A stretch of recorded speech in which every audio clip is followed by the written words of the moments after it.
Zhiyun didn't release a gimbal for a pretty long time. I mean, even the M2S is already about 2 months ago, so it's about time for a new one. Now, to be honest, the Weebill series is totally different from the smaller gimbals. It's a lot more capable, and the Weebill 2 is already about 1 year ago, so now it's time for the Weebill 3. So I would say let's do an unboxing.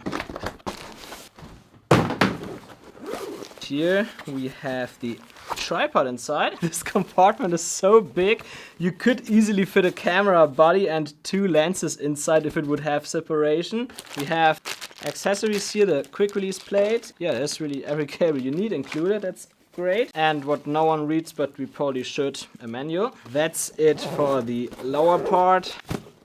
Da, da, da, da. It feels good directly in the hand. There's something more. Ah! Ah! No, there's nothing inside. It is actually a backpack. You could fit that on your back. Yeah, not if you have big shoulders like I do. And an Apple Watch that blocks it. That looks pretty cool. I like that. Zhiyun, give us a camera insert. I would love to use this bag. Let's have a quick look at it, and I must say that looks really different from the gimbals that I've used before. Has this handlebar, which I think is really nice. It also has this wrist rest here, which looks interesting. So if you carry the gimbal, then that's supposed to support your wrist. Have to figure out if that really does something. It also has a joystick here, record button, scroll wheel, everything's there. And this gimbal also has a fill light included, as the M3 and M2S have already, but also a microphone.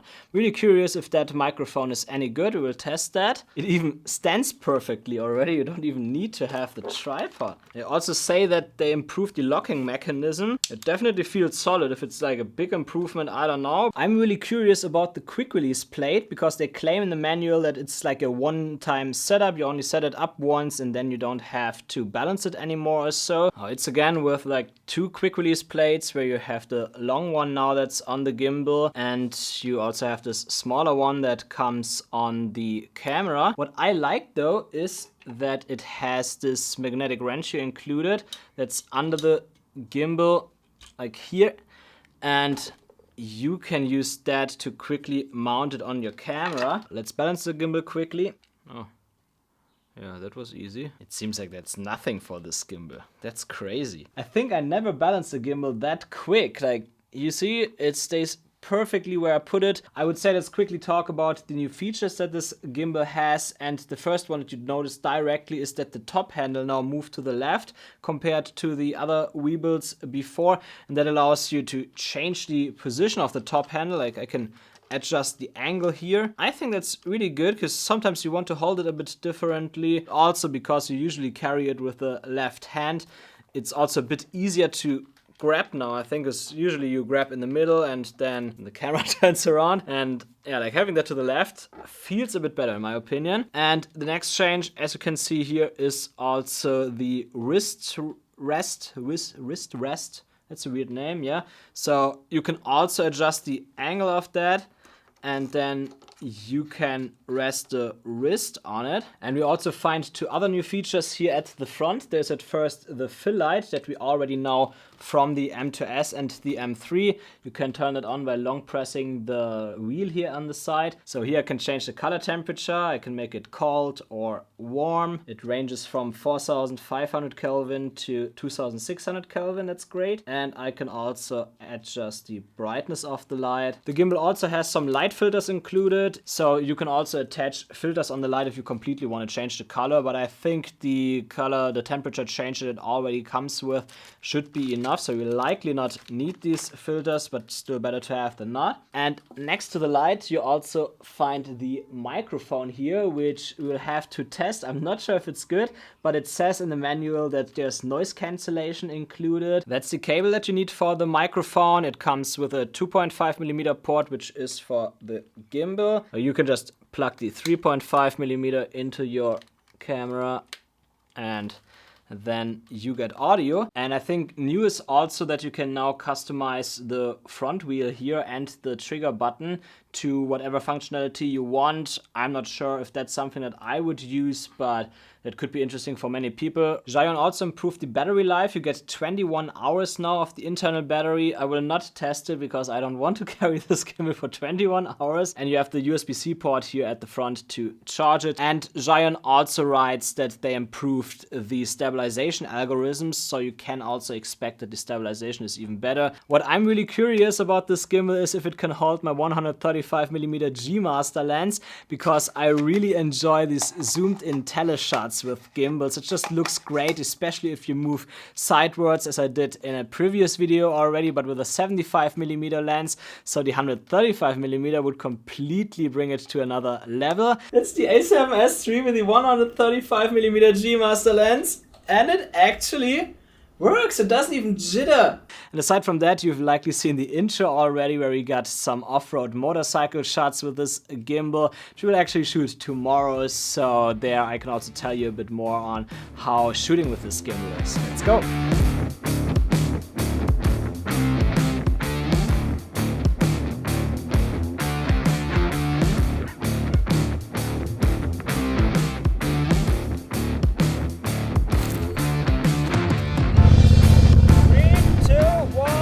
Of course, as expected, there are a few bumps in the footage. You just get that with a telelens like that. Every single step causes some jitters, but it's actually better than I thought. And yeah, I think especially if you use it in slow motion, it comes out really nice, and the few bumps that are in there should also be able to be stabilized in post. We actually just found the first use case for the internal microphone from the gimbal. Like when we put a microphone on top, you can already see that I don't get the full range of motion anymore. So let's take that off. That wouldn't work. And instead I just use the mic from the gimbal. Now, we didn't test the audio quality yet, but to be honest, I just want to get some sounds from the motorbike here. So I don't really need the very best audio quality for it. I just want to have this bram in there. And I would wonder if that mic wouldn't be enough for it, but of course we'll also test the actual audio quality from this mic later as well. 3, 2, 1, go! I think it was good. Okay, I really like the shot, but it's definitely too fast. You would absolutely have to put everything to slow motion to make that work. And to be honest, it would be so slow then that I could also get that shot with my hands. And this is why I would say let's switch now to the wide angle lens.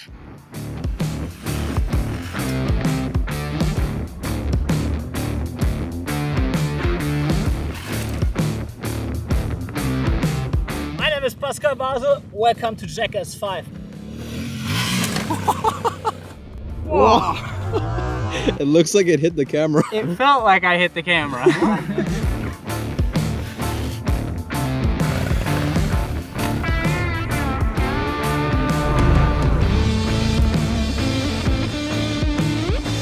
I actually forgot to test the microphone from this gimbal during the motorbike shoot, so this is how it sounds. And there's one downside to it, which is that you can't adjust the mic levels in the gimbal, so you have to do it in your camera, which can add some noise if your preamps are not that good, which many cameras are actually not, and generally is a bit less flexible. So I wish that they add that with a firmware upgrade. So how does it sound for you? Let me know in the comments below, and I would say let's go back inside and come to a conclusion about this gimbal. I had a quick listen to the footage with the microphone, and it's kind of what I expected. It sounds pretty muffled, which you can fix in post, but you will definitely get better results by using a wireless lav system or a lavalier mic connected to your smartphone or so.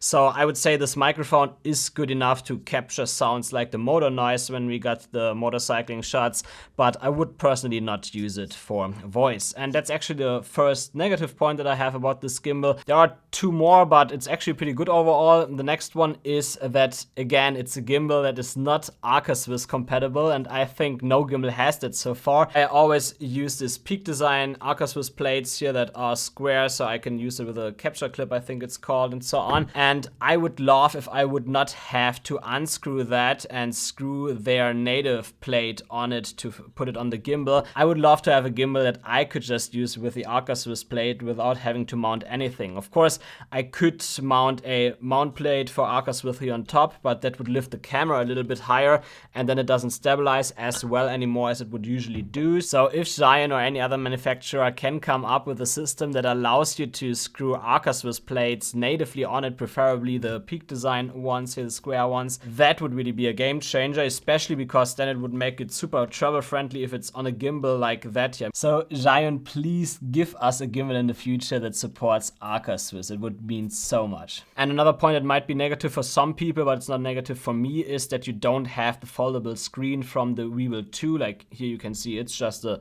small screen that you get by standard with pretty much all gimbals, which is actually not a negative in my opinion. Like it was perfectly fine. I could dial in all my settings quickly. Actually the menu got pretty deep. I was able to set my speed up quickly, etc. So everything I needed really. But if the flip screen from the Weebill 2 was a selling point for you, then this is probably not the gimbal that you want to get. And aside from that, I was not able to test it with the app yet because there's no app out to use with this gimbal. I think they will release it together with the gimbal on the launch date, but I can't tell which functionalities you can use with this gimbal and how good it works or how bad, so can't say anything about it here. And let's also talk about the pros of this gimbal, and I want to start that by talking about what happened after we shot the motorbike sequence.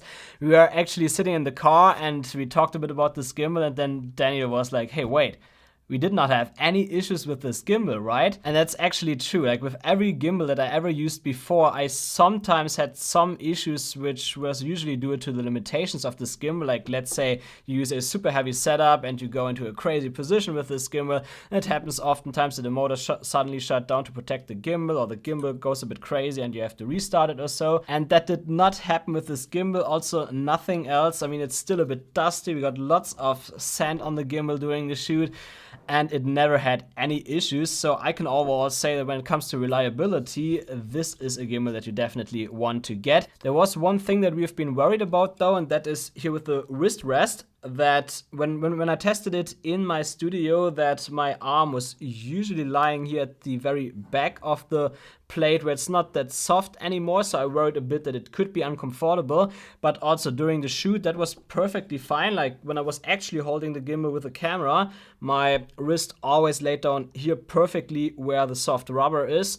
so I did not have any issues. I think they could have made it even a little bit softer, but I get why they did not do it. It's probably because otherwise the rubber would probably disappear after time, but this material that they use is very solid, so I expect it to last really long. So also no complaint here. It was actually really comfortable to hold, and that also leads me to the ergonomics of this gimbal, which I really like during the shoot. So you see, for example, here the top handle, you can adjust it however you want to. Like if I go really low, then I can put it to a really flat angle like that. If I maybe want to hold it a bit more like that, I can put the top handle back.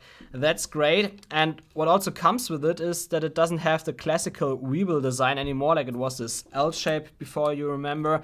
And that always means that you kind of always use it as a typical Weebill gimbal. But if you want to, you can also use that as a classical gimbal. Like you can unmount the top handle here, you can completely unmount the wrist wrap, and then you basically have a classic gimbal design. Just a straight line here with the tripod at the bottom, and you can use it like that. So if you like classical gimbals more, but you want to sometimes have this top handle functionality, then you can do that with this gimbal. And also great about the ergonomics is how they placed everything. Like here my thumb is perfectly where the joystick is, and the buttons here in case you want to record directly. Of course, if you want to go into the menu or so, then you have to use this side, which if you hold it only with one hand, that's not really possible, but therefore you get the top handle. Like you can just use it like that and screw everything quickly. And we also had to charge the batteries in between. Like I did not charge them before the shoot, I just forgot it. Yep, unprofessional, I know. But then during lunchtime we charged it, and it showed only 1 bar, but it was charging about 30 minutes and the gimbal was full. Another great feature is also that you actually don't have to recalibrate the gimbal if you use it with the same lens, same camera, same filter on top, etc. Because as you can see, like on this M2S here and many other gimbals, if you want to adjust the roll X, I think it's called, you have to do it here at the very back. And that means that if you want to travel, you would have to readjust that again to be able to fit the gimbal in the travel position here like that. So that means that you always have to recalibrate it the next time. But on the Weebill 3 that's different because you can adjust the roll X, I think it's called again, via this plate here directly. So it doesn't matter how you adjust this plate, you can always put it in the travel position here and travel. So that's great. Again, it's just missing the Arca-Swiss quick release plate. And another thing that I really like this time is actually the back. I mentioned it in the first part of this video already. Zhiyun, please give us some inserts here for cameras. Like this bottom compartment, it would be so good to just fit all the camera stuff inside. Also here at the top, there is still a bit of space left around the gimbal where you could put stuff inside. Like if we have some sorts of inserts for that, that would actually be a really nice bag. It's not necessarily that this bag is the smartest design, I would say, because it's round, so you can't really make full use of the internal space compared to a rectangle formed bag, but therefore it looks really nice. Like I like this design. It makes a lot of sense with the gimbal on top. So if you really only want to carry maybe your camera, one extra lens, batteries, and the gimbal, it's actually really good. You just need a camera instead. So everything that I can say is that the Weebill 3 is the best gimbal that I've ever used, but it's actually not really the ideal gimbal for me because I love to be on the go with my gear, and for that I want to have something super small and lightweight, in that case the M2S actually. But this is also not the perfect gimbal. My ideal gimbal would really be like this size, or at least the M3 size, together with Arca-Swiss support, and also the functionality that you don't have to balance it. But I must also say that if you shoot more stationary, the Weebill 3 is perfect and you will absolutely love that. But if you also want to know more about the M2S and the M3 gimbals, check out these two videos here. I reviewed them before, so there you learn more. Also, if you enjoyed this video, please leave me a thumbs up and also consider subscribing.